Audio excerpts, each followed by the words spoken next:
Hello. I love everything that we've covered today. I'm absorbing it. I would love to just touch a little bit upon relationships. I'm finding myself seeing results in real time to do with birds and feathers often, but I find myself hesitant when I'm faced with people. Well, what we've been talking about here today is primarily about your relationship with your inner being and with your vibrational reality, because that's the first step. Once you understand that relationship and you've got a handle on it, then all other relationships will be comfortable and pleasurable.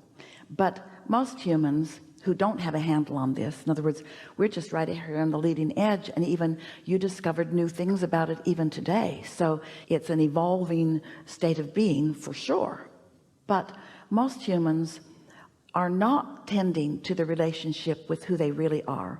So they are not consistently under the influence of source, and so they are under the influence of something else. And so most humans have the habit, the belief, the expectation, the practiced vibration of watching the behavior of others in order to acknowledge how they're doing. So it's attention from others that they crave, rather than allowing themselves to be under the influence of who they really are. And then the behavior of others is a big part of what's going on in their vibration. You just can't watch something without forming an opinion about it. And if the opinion that you form when you're watching other humans, or when you're striving for the attention of other humans, when that supersedes your awareness of your connection with source, then you're sort of out of control. Sometimes you get both, but you got to give up your craving for attention of others. It has to become irrelevant to you what they think about you, because they're not prepared to see you. They're under the influence of what their mother thought, or they're under the influence of their whatever. And so you just can't count on anybody else. This was the clearest thing that Esther ever came to understand about this. Once her Jerry made his transition into non-physical, they had a long-standing relationship. They were together for over 30 years. And during that time, they were together all the time, all day, all night, every day, every night. In other words, they were really getting along well. Esther would not admit to any moments that weren't wonderful. There might have been some, but she can't remember them. As far as she was concerned, it was lovely, lovely, lovely, lovely, lovely.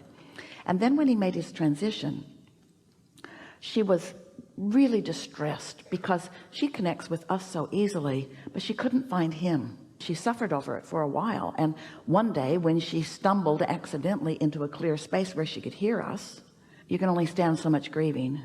Pretty soon your mind just sort of times out. She heard us say, look for him where he is, not where he was. And it startled Esther, because she didn't realize that there would be a vibrational difference between him where he was and him where he is, because she knows he's in a perfect place now, and she would not admit that he wasn't always in a perfect place. So she was not willing to even acknowledge that there could be a vibrational variance between Jerry in the physical and Jerry in the non-physical. Well, this is what we're asking you all to acknowledge about everybody you know. There's your friend in the physical, and there's your friend in the non-physical. And the thing that confused Esther is that Jerry was so often tuned in, tapped in, turned on to his inner being, that he was often all of that. In other words, Jerry in the physical was very often like Jerry in the non-physical, just not always. But Esther was not looking for him there. She was missing where he was. She was looking at the lack of him. He wasn't across the dinner table, and he wasn't in the bed, and he wasn't walking down the hall, and he wasn't taking the walk, and he wasn't driving the bus, and he wasn't helping with anything.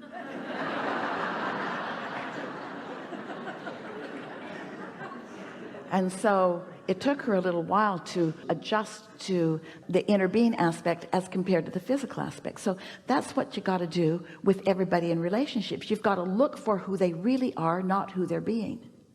And what most everybody's doing is needing who they're being to be something different, so that I can feel better, because my inner being sees who you really are, but you're not acting like that right now. And while my inner being has the ability to see your potential, I don't, because I'm tuned to who you're being, because I've been basing how I feel on your behavior, on your actions, on your attention to me, which is not a good idea, because other people are not wired to please you. They fake it at first. Everybody fakes it at first. They try to appear compatible. They pretend that you are the most important thing in the world to them, but you can never be. Their connection to their inner being must be the most important thing in the world to them and to you.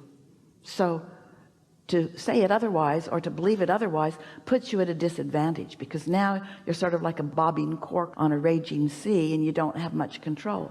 Where once you connect with who you really are, then it's easier. Now that's the basis. That's the story, morning glory. So now what do you want to talk about? That was Jerry's words. Jerry said to Esther, what's the story, morning glory? And what he meant was, tell me the good news and only the good news. I only want the good news, only the good news. Something more? I've always been, I don't want to bump or do a rough ride, but I'm finding myself, maybe there's a bit more hesitance to do with money, like an allowance of it flowing, like that it's okay that it goes, comes and goes. It's true for everyone. Just pick up more of the other sticks. Just don't pick up the money stick when you know that that's how you feel. So here's something that you could do. This is a new idea, and it will work very well for you. Do any of you have some subjects that are sort of stuck in your vibrational craw more than others? And we've been talking about the stick pile for a long time. You're aware of it, that every subject has two subjects, and on one end of it is something wanted, and on the other end is the absence of something wanted. And so you think that you've activated the abundance stick, when really what you've activated is your worry about not having enough money for something. And so you think you're doing something helpful, but you can tell eventually by the way it feels that it wasn't that helpful, because you just made yourself worry more by activating it. You following us?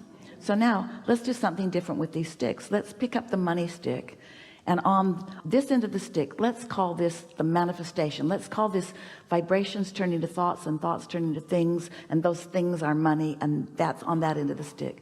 So carve on that end of the stick. Use your, Esther remembers it from grade school, use your hot little tool that carves into wood. What do you call it? A wood burner? Don't touch it to your tongue. Just carve on the end of the stick. So on that end of the stick, you would write the word money. And on the other end of the stick, you're going to carve happy, freedom, fun, ease, flow. You're going to find the emotional equivalent that you can accomplish by parking your truck and sitting on a fence and just looking out. That was abundance of enormous proportion, and it was right at your fingertips, and you didn't have to do anything different. And so it turns out that everything that you want, everything that anybody ever wants, is because they think they'll feel better in the having of it. So if you go to the feeling of, I want money because I want to feel free, and I want more choices, and I want to have more fun, and I want to feel expansive, and I want to know the universe is cooperating with me, I want to feel my own invincibility, and I want to point it in directions that are helpful. And in other words, you feel all of those things, and you can feel them now. You can't get the money this red hot minute, but you can get that feeling this red hot minute. So when you pick up the stick, go to the emotional good feeling end of it that you know you can find. And if you're not anywhere in the vicinity, don't pick up the stick. Don't pick up a stick and go to the end of it that makes you feel lack. And so your inner being knows that. Did we tell you lately that your inner being knows where you are in terms of your manifestation or your state of mind? Your inner being always knows where you are in relationship to everything that you want. And your inner being knows the perfect things to say to you. And your inner being never says, I'll wait till she's in a better mood. Your inner being just always goes for it. Your inner being never stops giving you the revelation, but you got to do something about the realization of it, which means you could serve yourself very well by just deciding, I'm just going to be a happy girl today. I'm just going to feel as good as I can feel. I'm not going to solve any problems today. I'm not going to slay any dragons today. Jerry used to say to Esther occasionally, every day, sometimes more than once a day, as they were out in the world, and Esther could see a way that someone could improve their experience if they just pay attention. And so she would sometimes just make a suggestion, and as they would walk away, Jerry would say, "You're not going to teach them." In other words, give it a rest, let them figure it out. Don't fix all the problems or slay all the dragons, or you're making the world a better place. You can't help it, but you got to be in connection with the energy that feeds the world before you can offer anything anyway. And so we're not wanting to make you feel responsible to find alignment. We want you to find alignment because it's delicious to find alignment. And then we're just telling you all the good things that will come as a result of you finding alignment. But then you, because you're human, we love you so much. Do we tell you? You, in your human form, you say, "Oh, I get it. I'll find alignment and then I can fix things." And we say, that isn't what we said. You find alignment and things will get better. Yeah, that's what I heard you say, Abraham. If I take the responsibility upon myself and I tune into this powerful, powerful, powerful energy, then I can tune in and I can point it at things. I can heal the sick and I can feed the hungry. And we say, you're missing the point again.